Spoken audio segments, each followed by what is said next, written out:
인류의 역사를 보면은 기술 패권이 없이는 패권국가 되지 못했어요. 그 액침 냉각 설명을 지금 살짝 말씀을 드렸는데 데이터 센터 내의 발열량을 낮추는 냉각 기술은 이머전 쿨링 시스템, 탄탄하게 에너지 솔루션이 필요하다. 외이권을 갔어요. 문학과를 우주 가졌는데 마이크로소프트, 오픈 AI가 같이 협력을 해서 2028년까지 1,000억 달러를 이제 투자를 하기로 프로젝트 이름이 스타게이트예요. 초능력자 비밀 부대를 스타게이트라고 했었어요. SMR 들어보셨죠? SM에 저는 카리나를 좋아합니다. 아.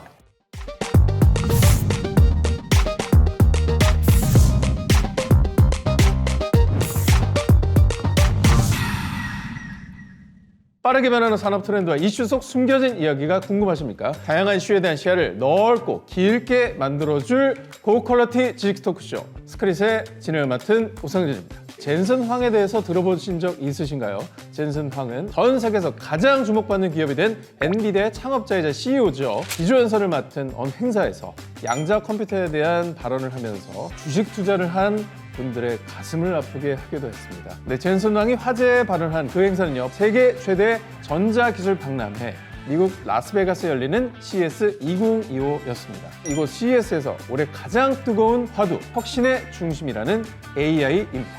네, 오늘 스크린에서 첫 번째로 다룰 주제는 모든 것을 바꿀 AI, AI의 숨은 주인공을 찾아서입니다. 자, 뭔가 어렵고 또 멀게만 느껴지는 AI를 우리에게 소개해 주실 각 분야 전문가 두 분을 모시고 함께 발전하는 AI에 대한 자세한 얘기를 나눠보도록 하겠습니다. 자, 우선 과학과 기술의 재미를 전해주실 과학 커뮤니케이터 궤도님 모셨습니다. 반갑습니다. 반갑습니다. 네, 안녕하세요. 유튜브 안 될 거를 활동하고 있는 과학 커뮤니케이터 궤도입니다. 반갑습니다. 네, 자 그리고 정치사회적 관점에서 AI 관련된 얘기를 해주실 정치학자 김지훈 박사님 모셨습니다. 반갑습니다. 네, 안녕하세요. 정치학자 김지윤입니다. 반갑습니다. 두 분을 이렇게 한 자리에 뵙게 돼서 진짜 영광으로 생각해요. 예전에 저희 아내랑 엄마랑 친해요. 궤도님은 우리 중국집에서 만났잖아요. 아, 조씨도 안 나오고 또. 저하고도 인연이 있으시잖아요. 그럼요. 저희도 예. 같이 방송도 하고. 네, 저랑 그때 막 우주 이야기하는 맞아요. 방송 찍은 적도 있고. 이런 어떤 사적인 인연이 오늘의 또 지식 토크를 더욱더 풍성하게 해주지 않을까 기대를 하면서 CS에 지금 다녀오셨잖아요. 아, 네, 이번에 CS 2025 다녀왔습니다. SK 부스에도 다녀오셨잖아요. 갔다 왔죠? 네. 안 갈 수가 없어요. 어. 너무 커. 일단은 기본적으로 SK가 그 가장 중요하게 생각하고 있는 데이터 센터를 아예 구체화를 시켜놨습니다. 데이터 센터를 그대로 느낄 수 있게 표현을 했고요. HBM이라든지 자 거기까지. 앞으로 얘기할 내용 중에 뭔가 많은 내용들이 담겨 있어서 맞아요. 여기서 공개하기엔 조금 또 보안 솔루션도 있고요. 그만. 네. 자 그럼 오늘 본격적으로 주제에 대한 얘기를 나누기 전에 저희가 비밀 키워드 3가지를 준비했거든요. 지금 공개하겠습니다. 심장, 하마, 밥. 자, 이 3가지 키워드를 가지고 오늘 주제인 AI의 숨겨진 주인공에 대해서 얘기를 나눠보도록 할 텐데요. 키워드를 정리하는 스크릿 공식을 오늘 여러분과 함께 만들어 보도록 하겠습니다. 오늘 첫 번째 시크릿 키워드는 바로 심장입니다. 실제 심장은 아니네요. 네. 김지윤 교수님, 네. 이게 어떤 내용일지 약간 예측이 되시나요? 심장이라는 것이 사실은 이제 모든 것을 다 관장을 해야 되고 가장 중심이 되고 핵심이 되는 것이니까 데이터 센터? 근데 지금 이렇게 말씀을 듣다 보니까 되게 AI처럼 얘기하시는 거예요. 아, 그런가요? 사실은 보통 비유를 할 때 데이터 같은 경우는 이제 뇌로 많이 좀 비유를 하고요. 심장은 이제 배터리로 많이 비유를 합니다. 네. 네, 그런데 배터리 얘기가 나올 것 같지는 않고요. 무언가 많은 곳에 보내고 받고 중추적인 핵심 부분 어허. 심장으로 봤을 때는 말씀하신 것처럼 데이터 센터에 대한 얘기 아닌가. 네, 이렇게 한번 정말 추측해보겠습니다. 전문가 두 분을 잘 모신 것 같다는 생각이 듭니다.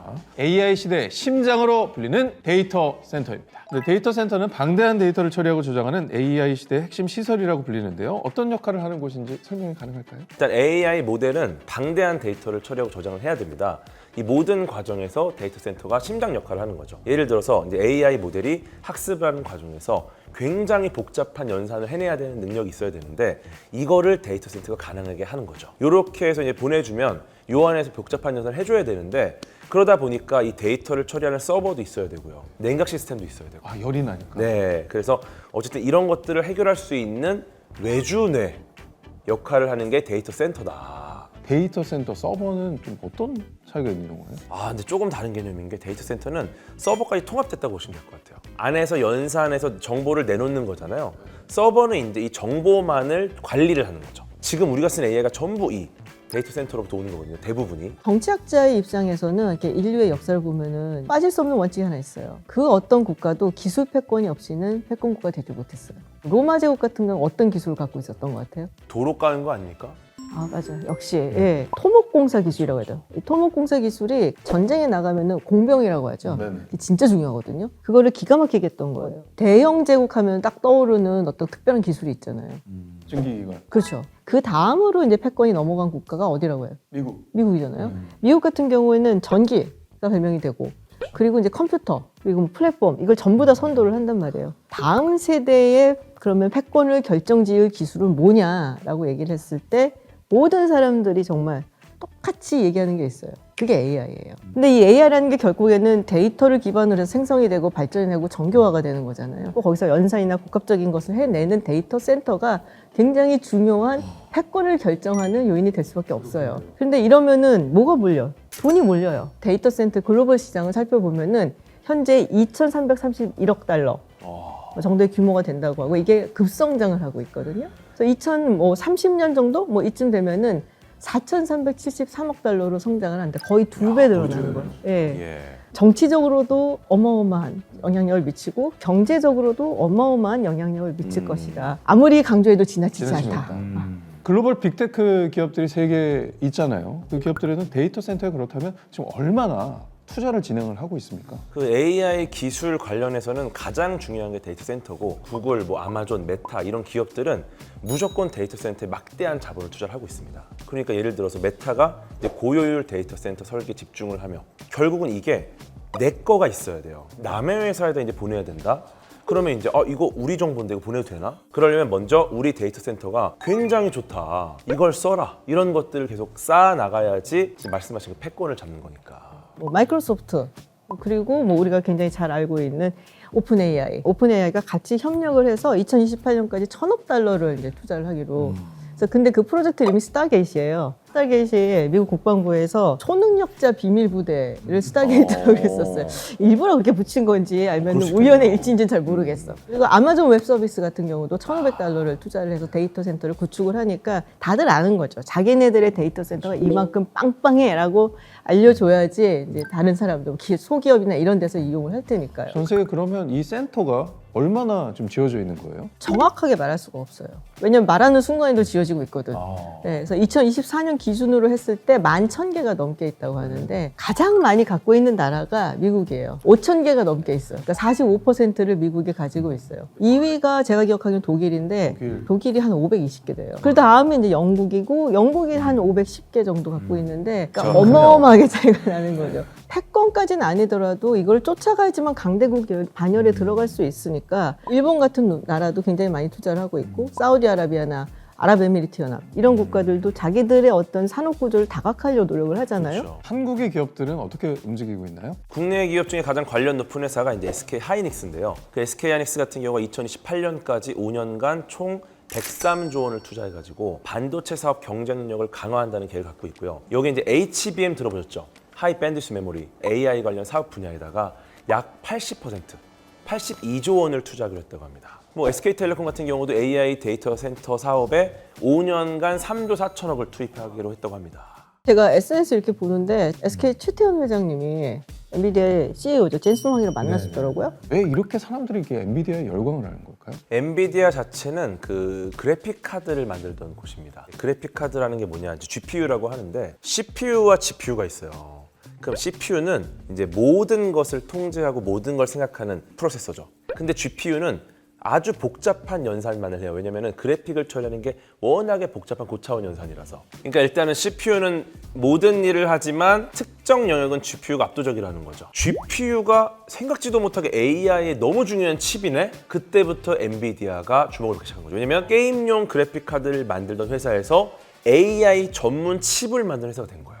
기술에만 초점을 맞춰보면은 SK와 엔비디아의 만남은 굉장히 또 흥미롭습니다. SK텔레콤이 AI 데이터 센터랑 GPU 클라우드 서비스 사업을 맡을 AI 데이터 센터 전용 사업부를 신설을 했고요. GPU 제조사인 엔비디아와 협력을 해서 GPU H100을 기반으로 한 데이터 센터 구축을 준비 중이라고 합니다. 제가 SK텔레콤을 1998년도부터 썼습니다. 자랑스럽습니다.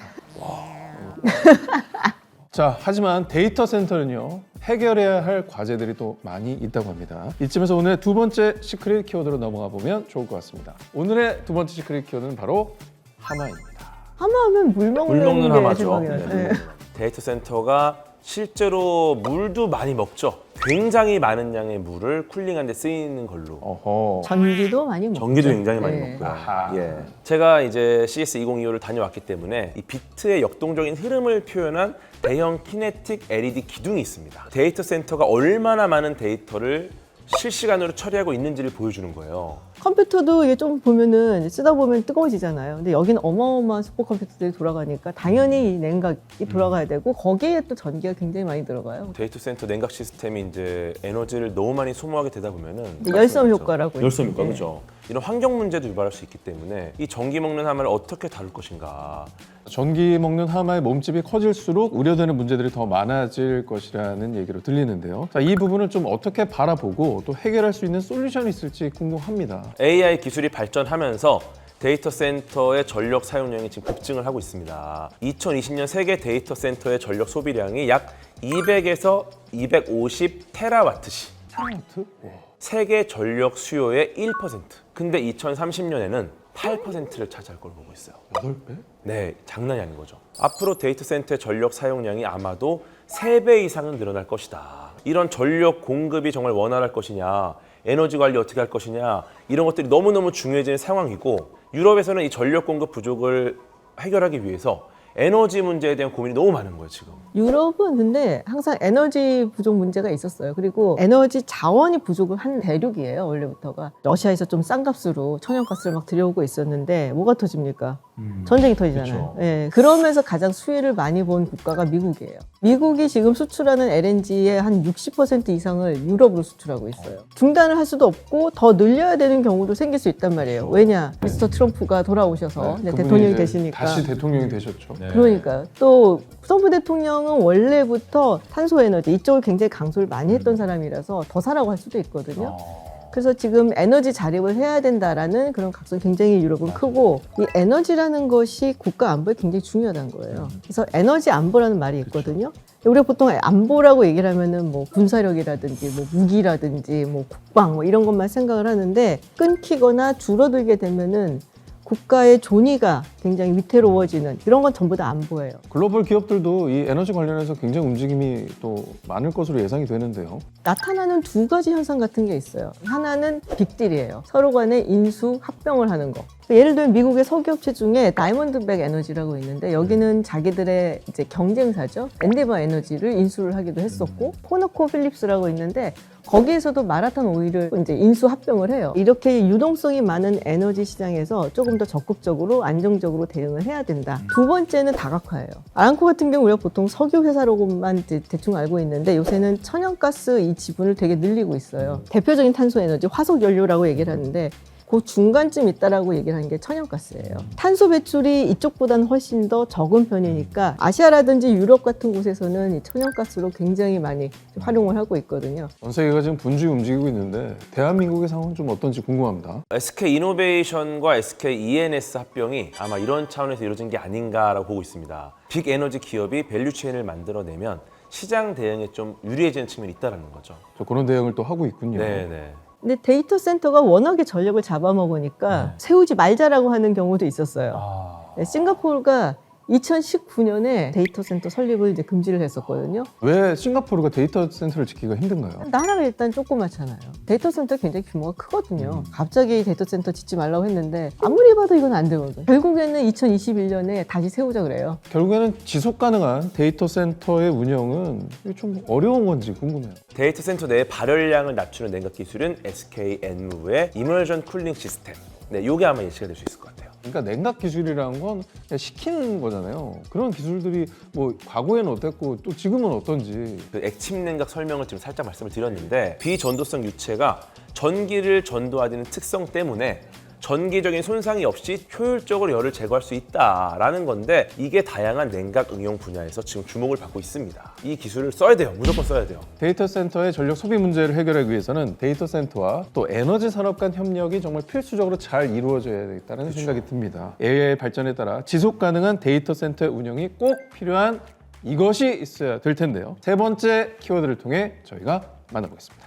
자, 오늘의 세 번째 시크릿 키워드는 바로 밥입니다. 어떤 게 유추되시죠? 반도체가 이제 산업의 쌀이라고 불리지 않습니까? 밥을 짓기 위한 열, 이게 필요하듯이 반도체를 제대로 활용하기 위해서는 이 탄탄한 그 에너지 솔루션이 필요하다. 의과를 갔어요. 문학과를 우주 가야 텐데. 좋아서요. 아 그래요? 네, 천문학이 사실 하늘의 인문학이라서 예. AI에는 부수적으로 꼭 필요한 것들이 있잖아요. AI를 위해서는 반도체가 들어가고 반도체에도 에너지가 들어가니까 이 모든 것들을 다 통틀어서 해결을 할 수 있는 에너지 솔루션이 필요하다. 자, 에너지 솔루션이라는 용어가 좀 낯설게 좀 느껴지는 분들도 있을 것 같아요. 정확히 어떤 용어죠? 친환경적이면서 경제적인 에너지를 만들어낼 뿐만 아니라 이거를 저장을 하고 최적화를 시키는 것들, 이런 것들이 에너지와 관련된 문제를 해결하는데 굉장히 중요하고 효율적으로 관리하는 방법, 이거를 좀 전반적으로 말할 때 그냥 에너지 솔루션이라고 하는 거죠. 재생에너지라고 불리는 부분, 풍력, 태양열 에너지 같은 것도 이런 에너지 솔루션에 다 포함이 되는 겁니다. 그렇죠. 그것도 어떻게 보면 어떤 해법을 제시하는 것 중에 하나이기 때문에 솔루션이 될 수는 있어요. 그런데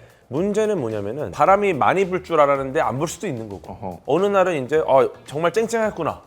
근데 갑자기 구름이 많이 낀다던가 이런 간헐적인 에너지를 어떻게 쓸 것인가, 이것을 생산하는 것보다 중요한 게 어떻게 모아놓느냐. 과잉 생산되는 전기 에너지를 보관하는 ESS라고 보통 합니다. 에너지 스토리지 시스템이라고 하는데 이게 하나의 에너지 솔루션의 아주 중요한 화두가 되는 거죠. 대표적으로 뭐 테슬라 알고 계시죠? 전기차. 전기차에 들어가는 배터리는 중요한 게 저장 능력보다는 얼마나 가볍냐, 충전이 빠르냐, 이런 게 중요해요. 근데 이거 말고도 테슬라가 오래전부터 에너지 생산이나 저장, 판매까지 이어질 수 있는 걸 준비를 해왔습니다.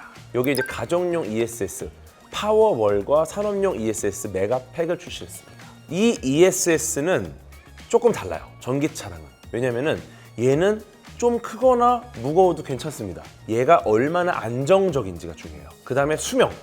예를 들어 전기차 배터리는 수명을 다했다? 교체 가능합니다. 일론 머스크는 자동차 만들지, 뭐 우주선도 쏘지, ESS까지 건드리지, 정말 다방면에 관심이 많은 사람이네요. 테슬라가 그 ESS를 시작을 했던 게 2015년이었어요. 솔라시티를 사버리죠. 그러고 나서 이제 메가팩을 만드는 거예요. 일론 머스크가 생각하는 게 뭐 전기차, 이게 이제 첫 번째 단계면 그 다음에 자율주행차. 근데 일론 머스크는 아마 그 이상을 뛰어넘는 어떤 에너지 생태계를 만드는 것을 뭐 마지막 목표로 하고 있지 않냐라는 얘기를 하는 거예요. 그래서 많은 사람들이 생각하기에 테슬라의 마스터 플랜 3.0은 에너지 생태계를 만드는 거다. 그렇게 따지면은 전기차 사업이라든지 자율주행이라든지 그리고 ESS 같은 경우도 그 중에 이제 부분이라는 거죠. 그리고 이 마스터 플랜 3.0에는 쓰여지는 모든 에너지가 신재생 에너지, 계속해서 좋은 이제 지구를 상태를 보존을 하기 위해서는 지금의 이제 화석 연료에서 신재생 에너지로 넘어가야 된다. 그래서 거기서 이제 우리가 그 생태계를 구축을 하겠다라는 굉장히 이제 큰 꿈을 가지고 있으니까 빨리 이제 돌아와서 사업에 전념했으면 좋겠어요. 국내에서도 LG 에너지 솔루션이나 SK온, 뭐 삼성 SDI 같은 주요 배터리 제조사들이 ESS 사업을 추진을 하고 있습니다. 실제로 성장세만 보면은 훨씬 빨라요. AI 발전으로 데이터 센터가 필요하게 되고, 데이터 센터가 필연적으로 전기를 많이 사용하게 되잖아요. 사용량을 충당하기 위해서 ESS 같은 에너지 솔루션이 굉장히 필요하게 된 거라는 말씀이신 거죠. 굉장히 큰 플랫폼 기업이나 IT 기업들이 이제 에너지 솔루션들을 자기들이 이제 가져가려고 굉장히 노력을 하거든요. 구글은 인터섹트 파워라는 신재생 에너지 스타트업하고 같이 협업을 하기로 했어요. 근데 구글 같은 데는 뭐 어마어마한 기업이니까 거기서 얼마나 많은 에너지를 필요로 하겠어요. 안정적으로 전기나 에너지를 공급을 하기 위해서 아예 그냥 발전소를 세운다.